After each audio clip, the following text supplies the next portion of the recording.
first legacy of George Bush, probably the single most important thing that George Bush did, was there was a mirage at the end of the 90s, the beginning of the 2000s, where we had this huge fiscal surplus left over from the 1990s boom.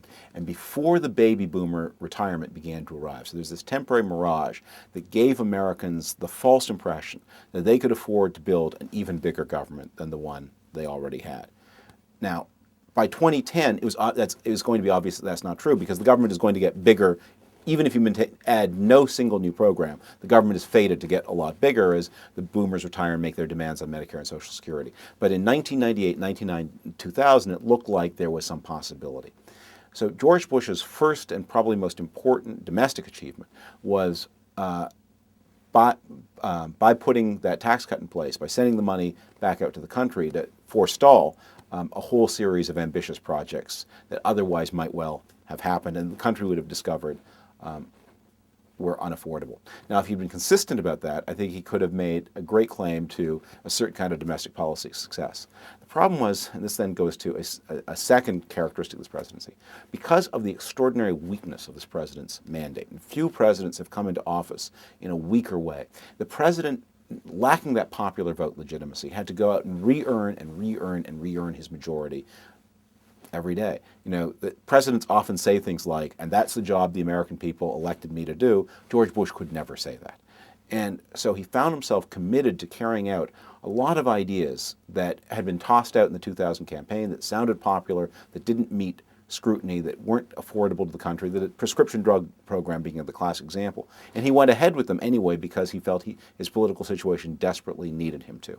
And so having put a cap on the revenues of the government, having returned all of those surpluses to the country in 2001, which was a good thing to do, he then added levels of domestic fiscal obligation that are completely unmanageable. And that's going to be a negative part of his legacy. I think he will be remembered for presiding over a period of great prosperity, but a prosperity that was not shared as widely as prosperities of the past have been. Still, prosperity is better than non-prosperity, and if we are heading into an extended period of non-prosperity, then the Bush economy may look a little bit better from the vantage point of 2013 or 2014 than it does from the vantage point of 2008. Internationally, and this will be remembered as an international presidency, President Bush will be remembered for enunciating a powerful set of new ideas about the causes of global terrorism, the importance of global terrorism, putting it near the top of America's foreign policy concern. And yet, I think many people will blame him for not being as consistent in application of his own very strong rhetoric. I mean, you cannot deliver a speech like that which the president gave in his second inaugural address, making democracy a core principle of American foreign policy, and then conduct the foreign policy that actually was conducted without looking like there's a great divergence between your words and your actions.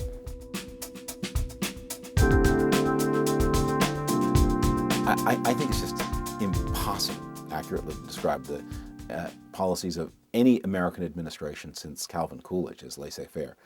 This is a highly regulated economy, and finance in particular remains quite heavily regulated. And the driving force of the immediate problems is in fact one of the most regulated sectors of the American economy, and that is housing. Because remember, the buyers of the mortgage market in the United States is a government-run market.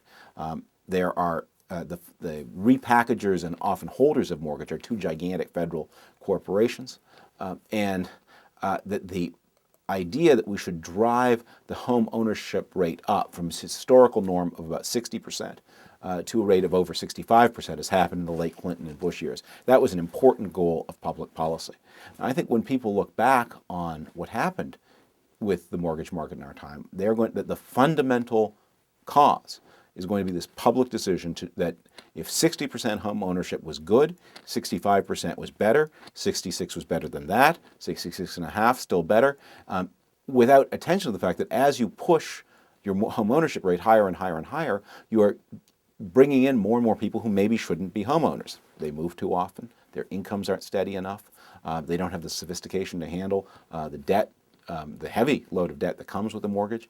And that is, I think, at the beginning, that is the beginning of the mortgage crisis. It started with the extension of mortgages to people who never would have been eligible for them in the past.